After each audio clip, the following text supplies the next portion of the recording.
আমাকে গোসল দেওয়ানো হলো, 2 পায়ে ডান্ডা বেরি লাগানো হলো, হাতে 2 হাতেই হ্যান্ডকাপ লাগানো হলো। আমার তো মনে করেন ভয় আসে গেছে। জেলার সাহেবকে জিজ্ঞাসা করছি, যে ভাই, ওনার নাম ছিল সালাউদ্দিন, যে ভাই আমার তো মামলা নাই, আমাকে কোথায় নিয়ে যাচ্ছেন? কয় তোর ফাঁসি হবো।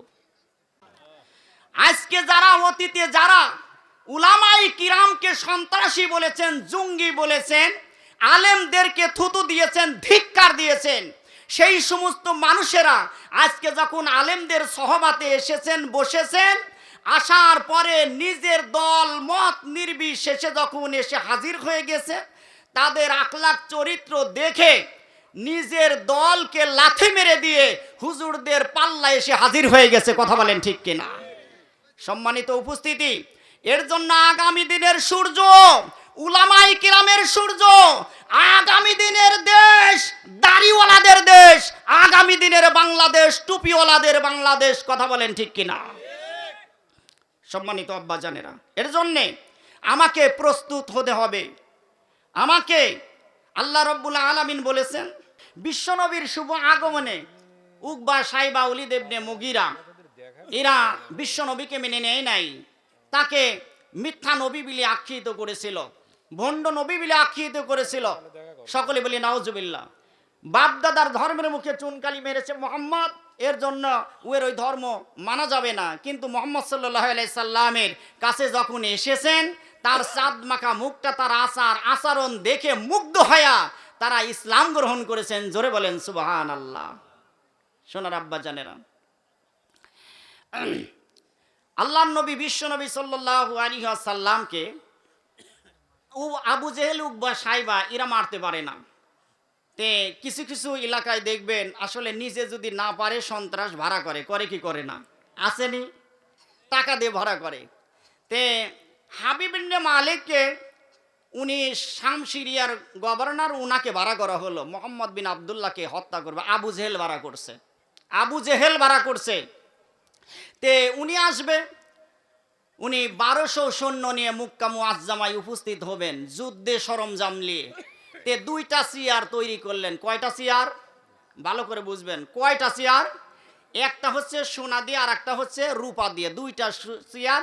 একটা হাবিব ইবনে মালিক বসবে, একটাই হচ্ছে আবু জেহেল বসবে। উনি সভাপতি, উনি বসবে। আর প্রধান বক্তা বসবে হাবিব ইবনে মালিক, উনি প্রধান অতিথি, উনি বসবে হচ্ছে সোনার চেয়ারে। 2টা চেয়ার বানানো হলো, মঞ্চ তৈরি করা হলো। মঞ্চ তৈরি করা হলো। হাবিব ইবনে মালিক আগমন করেছেন, পাহাড়ি রাস্তা আসতেছে, আগমন করার জন্য গেছে মক্কা থেকে। ওলীদ ইবনে মুগীরা বাহিনীরা সবাই আগমন করার জন্য গেছে। তে ওনাকে যখন নিয়ে আসা হলো, তে হাবিব ইবনে মালিক আসলো, আসার পরে স্টেজে উঠলো, বললে চেয়ার, বলে হ্যাঁ এখানে বসেন, এটাই আপনার আসন। তে উনি বললেন, যাকে মারার জন্য আমাকে ভাড়া করা হয়েছে, খবর দেওয়া হয়েছে, সেই মোহাম্মদ বিন আবদুল্লাহ কই? তাকে তো ধরে আনো নাই, তাকে তো আনার কথা, আমি বিচার করব, বিচার করে ধুয়ে যাব এখানে স্টেজে, তাকে তো উপস্থিত রাখা লাগবে, বেঁধে রাখো নাই? কয় না, আমরা ভয় পাই, ধরতে যাইনি। জোরে বলেন সুবহানাল্লাহ, আর একটু জোরে বলেন সুবহানাল্লাহ। তে হাবিব ইবনে মালিক বললেন যে মোহাম্মদ বিন আবদুল্লাহকে নিয়ে আসো। তে হাবিব ইবনে মালিকের ওয়ার্ডারে আবু জেহেল, উকবা, সাইবা, ওলীদ ইবনে মুগীরা তার সান্ডা পান্ডা পাঠিয়ে দিলেন, আর তার কিছু সৈন্যও সাথে পাঠিয়ে দিলেন, যে আমরা পারবো না, কিছু সৈন্য দেন। নিয়ে গেলেন, যা দেখেন আল্লাহ রসুল সাল্লাল্লাহু আলাইহি সাল্লাম বাড়িতে আছেন। তে ডাকা হলো, মোহাম্মদ বিন আবদুল্লাহ কি বাড়ি আছেন? বললেন জি বাড়ি আছি। কোথা থেকে এসেছেন? বলে আমরা অনেক দূর দেশের থেকে এসেছি, হাবিব ইবনে মালিকের আমরা সৈন্য, আপনাকে ওই প্রোগ্রামে ডাকা হয়েছে, হাবিব ইবনে মালিক ডাকছে, আপনি আসেন। তে আল্লাহর নবী সাল্লাল্লাহু আলাইহি সাল্লাম সসম্মানে চলে আসলেন। জোরে বলেন না সুবহানাল্লাহ। এই ইমানদারের কি ভয় আছে? ভয় আছে? ভয় আছে? তার বাস্তব নমুনা, যদি আল্লাহর উপর ভরসা করা যায়, কেউ তারে মারতে পারে না। 13 সাল 15 সাল যখন আমি কারাগারে ছিলাম, আমাকে সকালবেলা একদিন ফজরের নামাজের পর বের করলো। তো ওই টাইমে বের করলি হচ্ছে রিমান্ডে পেটে। আমার তো ভয় হয়ে গেল, এই সাধারণ চেহারা, আমাকে পিটবো, কোনে মারবি, কিভাবে ঝুলাবি, এটা নিয়ে আমার টেনশন হয়ে গেল। আচ্ছা ঠিক আছে, আমি পরে বলতেছি। তে যখন আমি সবাইকে বললাম এই টাইমে আমাকে কেন বের করে, আমার তো মামলা নাই, আমি একটা মামলা নিয়ে ঢুকেছি। তে বলতেছে এই টাইমে হয়তো আপনাকে রিমান্ড পেয়ার করছে, রিমান্ডে নেবে। তে আমাকে গোসল দেওয়াইছে, কথাটা ভালো করে বুঝবেন, আমাকে গোসল দেওয়াইছে। আমি এই কথা বলি নাই কোনো দিন, কেন বলবো? বলার মতো স্টেজ ছিল না। কার কাছে বলবো? কে আবার অন্য লাইনে নিয়ে যাবে? কিন্তু আজ বলার সুযোগ হয়েছে আপনাদের কাছে, তাই বলতেছি। কত দুঃখের জীবন চলে গেছে সেই দিন। আমাকে গোসল দেওয়ানো হলো, 2 পায়ে ডান্ডা বেরি লাগানো হলো, হাতে 2 হাতেই হ্যান্ডকাপ লাগানো হলো। আমার তো মনে করেন ভয় আসে গেছে। জেলার সাহেবকে জিজ্ঞাসা করছি, যে ভাই, ওনার নাম ছিল সালাউদ্দিন, যে ভাই আমার তো মামলা নাই, আমাকে কোথায় নিয়ে যাচ্ছেন? কয় তোর ফাঁসি হবো, কয় তোর ফাঁসি হবো। যখন এই কথা বলছে মনটা খারাপ হয়ে গেল। কেউ তো জানে না, তবে ভিতর থেকে আমাদের নেতৃবৃন্দ আরও ছিল, তারা বলছিল যে মোস্তফা ভাইয়ের সাথে আপনি যোগাযোগ করেন, ওরাই টাইম দিবে, ওরাই নাম্বার দিবে, ওরাই যোগাযোগ করার সুযোগ করে দিবে কিছু মাল নেওয়ার জন্যে। তো যাই হোক, আমি স্যারকে বললাম, স্যার আসলে কি আমার রিমান্ডে নিচ্ছেন? বলে না, তুই যা, কথা কম বল। তেমনি আমাকে গাড়িতে করে নিয়ে যাওয়া হলো। তে একজন স্যার আসলো, ও কিন্তু মুসলমান, নাম সালাউদ্দিন, কথাটা ভালো করে বুঝবেন, ও কিন্তু মুসলমান। আমাকে বলল তোর ফাঁসি হবো। আচ্ছা, আমাকে নিয়ে গেল। ওই গারদের মধ্যে থেকে আর একজন স্যার আসলো, এসে বললো মুক্তার হুজুরকে, পিতা আনোয়ার মুন্সি, বাড়ি জালালপুর। বললাম জি স্যার আমি। তে বলল যে নাসো। তালা খুলে বের করলো। বের করার পরে আমি বললাম স্যার আমার হাত ধরেন। বলল তোমার হাত ধরতে হবে না, আগে আগে হাঁটো। আর আগের অফিসার কিন্তু আমাকে হাত ধরে নিয়ে আসলো। ওই স্যার বলল যে আপনাকে হাত ধরতে হবে না, আপনি আগে আগে যান, আমি পিছনে পিছনে যাই। আপনি বললো না, বললো তুমি আগে আগে যাও, আমি পিছে পিছে যাচ্ছি।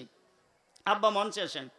তে পরে শেষে আমাকে নিয়ে যাচ্ছে। আমি ওই স্যারকে বললাম যে স্যার আপনি একটা হিন্দু মানুষ, আমি জানি আপনারা সত্য কথা বলেন, এইভাবেই বললাম, আপনি সত্য কথা বললাম, একটু বাড়াইয়া বললাম যে আপনারা হিন্দু, আপনারা মানুষের অত ক্ষতি করতে চান না, একটা সত্য কথা বলবেন স্যার।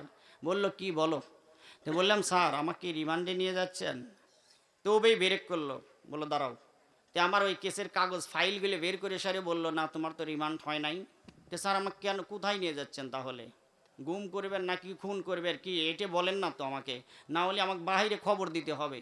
তো কাগজপাতি দেখে আমাকে বলতেছে কি না, তোমার নামে নতুন আর একটা মামলা দেওয়া হয়েছে, একটা মারামারি হয়েছে, তো গাড়ি ভাঙচুর হয়েছে, সেই গাড়ি ভাঙচুরের মামলায় তোমাকে গ্রেপ্তার দেখানো হয়েছে। আচ্ছা বলেন, আমি ছিলাম ভিতরে, গাড়ি ভাঙচুর হয়েছে বাহিরে, তা নাই আমি কি জেল ভাঙিয়ে এসে গাড়ি ভাঙচুর করছিলাম সেই দিন?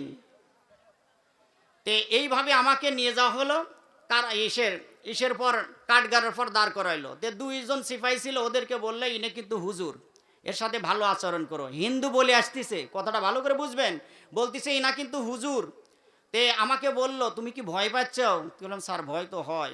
আমাকে বলল তুমি হুজুর না? বললাম জি। কয় তাহলে হুজুররা যদি ভয় পায়, দেশ তোমরা জয় করবে কিভাবে? জোরে বলেন সুবহানাল্লাহ। আমাকে এই কথা যখন একজন হিন্দুর বাচ্চা বলল, তখন আমার নিজের মধ্যে ফিনিক্স শুরু হয়ে গেল, যে একটা হিন্দু যদি এটা বলে যে আমি হুজুর, হুজুর যদি ভয় পায়, এই দেশ তো জয় করা সম্ভব হবে না, তোমরা কখনো ভয় পাবে না। ভয় পায় না হুজুররা, ভয় পাওয়ার জাতি না। সম্মানিত আব্বা জানেরা, ডান্ডা বেরিয়েছিল আমার পায়ে, 2 হাতে হ্যান্ডকাপ ছিল। আমার মা দেখতে গিয়েছিল, আমার মা ওখানে অজ্ঞান হয়ে পড়ে গেছিল সেই দিন কাঠগাড়ার সম্মুখে, যে আমার ছেলেটা কি অপরাধ করেছে, তার পায়ে ডান্ডা, হাতে 2 হাতেই হ্যান্ডকাপ লাগানো হয়েছে। সোনার বাপজান ভাইজানারা, সেই দিন মনে করছিলাম না যে আসলে কোনো দিন বের হতে পারবো, সেই দিন ফিরে পাবো। আল্লাহ পাক রব্বুল আলামিন এই ব্যক্তির মধ্য দিয়ে রানুবাই, নজরুল চাচা, এরা যে আপ্রাণ চেষ্টা চালিয়ে আমাকে তারপরেও 3টে মাস লাগিয়েছিল আমার বের হতে। তে সম্মানিত আব্বাজান ভাইজানেরা, আমার ছোট্ট একজন দায়িত্বশীল আব্দুল সালাম যে কাজ করেছে ওই টাইমের কথা জীবনে আমরা কোনোদিন ভুলতে পারবো না। তো সম্মানিত আব্বাজানেরা, আপনারা দোয়া করেছিলেন, এরা সাহায্য করেছিল, আপনাদের দোয়া, এদের প্রচেষ্টা ইনশাল্লাহ বেঁচে আছি এবং থাকবো। যতদিন বেঁচে থাকিনি দিনের পথেই থাকবো ইনশাআল্লাহ। আল্লাহ রাব্বুল আলামিন থাকার তৌফিক দান করুক, সকলে বলি আল্লাহুম্মা আমিন। তে যাই হোক, সম্মানী ব্যক্তির সম্মান কে দেয়? আল্লাহর নবী, বিশ্ব নবী যখন হাবিব ইবনে মালিক স্টেজে তুলবে, আল্লাহর নবী গ্রেফতার করার জন্য নিয়ে গেছেন, আল্লাহর নবীকে গ্রেফতার করে স্টেজে নিয়ে হাজির করা হয়েছে। হাবিব ইবনে মালিক মুহাম্মদ বিন আব্দুল্লাহর চেহারার দিকে তাকায় আছে। আমার নবীর এত সুন্দর চেহারা ছিল রে, নবীর চেহারার দিকে তাকায়া সাহাবাই কিরাম নিজের জীবন পর্যন্ত দিয়ে গেছে, দুনিয়ার কোনো মায়া করে নাই। ওই এই নবীকে হাবিব ইবনে মালিক তিনি একজন কাফির মুশরিক, আল্লাহর নবীর দিকে তাকায় আছেন। হাবিব ইবনে মালিক ডাক দিয়ে বলে, মুহাম্মদ বিন আব্দুল্লাহ তুমি নাকি পাগল, নিজের একটা ধর্ম বলে রচিত করতে চাও? বলে আমার নিজের কোনো ধর্ম নয়, এটা রিসালাতের বাণী আল্লাহ রাব্বুল আলামিন আমার উপর নাজিল করে দিয়েছে। জোরে বলেন সুবহানাল্লাহ। আল্লাহর নবী বিশ্ব নবী পাগল বলা হয়েছিল। আল্লাহর নবীকে হাবিব ইবনে মালিক বললেন, হাবিব ইবনে মালিক আল্লাহর নবীর এই কান বাবরি ছিল, চুলের মধ্যে একটা ছোট্ট একটা ঢাল ছিলেন। হাবিব ইবনে মালিক জিজ্ঞাসা করলো, মুহাম্মদ বিন আব্দুল্লাহ আমি জানতে চাই তোমার এই ছোট্ট ডাল দিয়ে তুমি কি করো? কয় এই ছোট্ট ডাল দিয়ে এটা আমি দাঁত মাজন করি। জোরে বলেন সুবহানাল্লাহ। হাবিব ইবনে মালিক নখ দেখলেন, নখগুলি কাটা। যেই মানুষটা পাগল হয় মানুষটার নখ বড় বড় হবে, কথা বলেন ঠিক কিনা?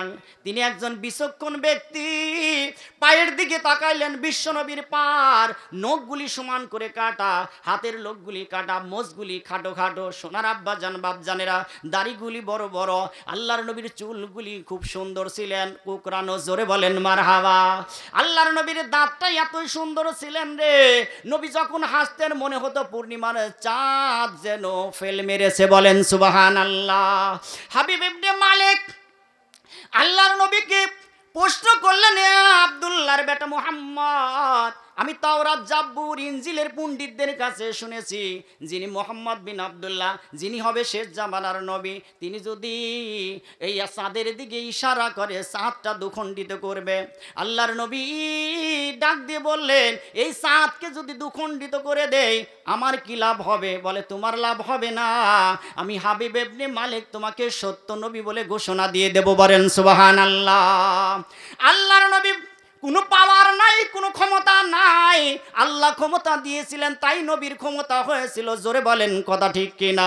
সোনার আব্বা জানেরা, ওই টাইমে আমার আল্লাহ রব্বুল আলামিনের নবী শাহাদত আঙ্গুলখানা তুলে ওই চাঁদকে একদিকে করেছিলেন, এই চাঁদকে একদিকে করেছিলেন, এক খণ্ড আবু খুবাইস পাহাড়ের উপর পড়েছিল আর খানায় কাবার অদূরে পড়েছিল। আল্লাহর নবী দুখণ্ডিত করে দিলেন।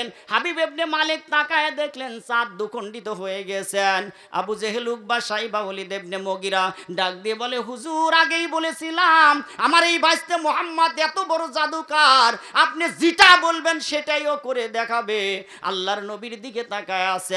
এবার বললেন, মুহাম্মদ বিন আব্দুল্লাহ রে, আমার পাথর আমার হাতের মধ্যে একটা জিনিস আছে, এই জিনিসটাকে তুমি একটু বর্ণনা করে দাও। এবার আল্লাহর নবী ডাক দিয়ে কয়, হাবিব ইবনে মালিক ওই পাথর ওই হাতের মধ্যে যেই জিনিসটা আছে ওই জিনিস যদি বলে দেয় তাহলে কি আপনি বিশ্বাস স্থাপন করবেন? বলে আর একটু ভালো হয়। এবার আল্লাহর নবী বলে, হাবিব ইবনে মালিকের হাতের মধ্যে তুমি যা চাও নিজেই বর্ণনা করে দাও। বলে আমি একটা পাথর। জোরে বলেন সুবহানাল্লাহ। হাবিব ইবনে মালিক আল্লাহর নবীর হাতটা ধরে সোনার চেয়ারের উপর সেই দিন বসায় দিয়েছিল। এইবার বলেন আবু জেহেল কোন জায়গায় বসবে? আর জায়গা আছে? সোনার চেয়ারে যদি আল্লাহর নবী বসে পড়ে তাহলে হাবিব ইবনে মালিকের চেয়ারটা রূপারটা হয়ে যাবে। আল্লাহর নবী বসে বললেন, চেয়ারের উপর বসে বললেন, আবু জেহেল হতবাক হয়ে গেল। এবার হাবিব ইবনে মালিক রূপার চেয়ারে বসে উপস্থিত জনতার সম্মুখে 1200 সৈন্য নিয়ে আসছে আল্লাহর নবীকে মারার জন্য। ডাক দিয়ে বললেন, এ মক্কাবাসীরা, যেই মানুষটাকে তোমরা মিথ্যা বলে আখ্যায়িত করো, যেই মানুষটাকে ভণ্ড নবী বলে আখ্যায়িত করো, আমি হাবিব ইবনে মালিকের পরীক্ষায় মুহাম্মদ বিন আব্দুল্লাহ পাস হয়ে গেছে। আমি আর একা নয় রে, আমার 1200 সৈন্য নিয়ে মুহাম্মদ বিন আব্দুল্লাহর ধর্মটা আমি গ্রহণ করে গেলাম। বলেন সুবহানাল্লাহ। আর একটু জোরে বলেন সুবহানাল্লাহ, লিল্লাহে তাকবীর। সোনার আব্বা জানেরা, এর জন্যে এমন দিন আসবে যারা আমাদেরকে ঘৃণা করেছিল, আমাদের কাছে আসলে, আমাদের সহবত পেলে, আমাদেরকে জানলে বুঝলে তারাও একদিন আমাদের কাতারে শামিল হয়ে যাবে। কথা বলেন ঠিক কিনা? আর সেই দিনই এদেশে কলেমার পতাকা উড়বে ইনশাআল্লাহ। সোনার আব্বা জানে না। এর জন্যে আমি আপনাদেরকে উদারত আহ্বান জানাবো, নিজের চরিত্রটা আপনারা গঠন করুন। আল্লাহর নবী বলেছেন, আলমার উমা আমানা হাব্বা ওয়া আনতা মা আল্লাজি আহবাবতা আলাকামা আলাইহিস সালাতু ওয়াস সালাম। আল্লাহর নবী ডাক দিয়ে বললেন, ও জমিনের মানুষেরা রে, আমার উম্মতেরা, যার সাথে যার মিল থাকবে তার সাথেই তার কিয়ামত হয়ে যাবে, হাসর নাসর হয়ে যাবে। সাহাবীরা কাঁদে আর বলে, ইয়া রাসূলুল্লাহ, ইয়া হাবিবাল্লাহ,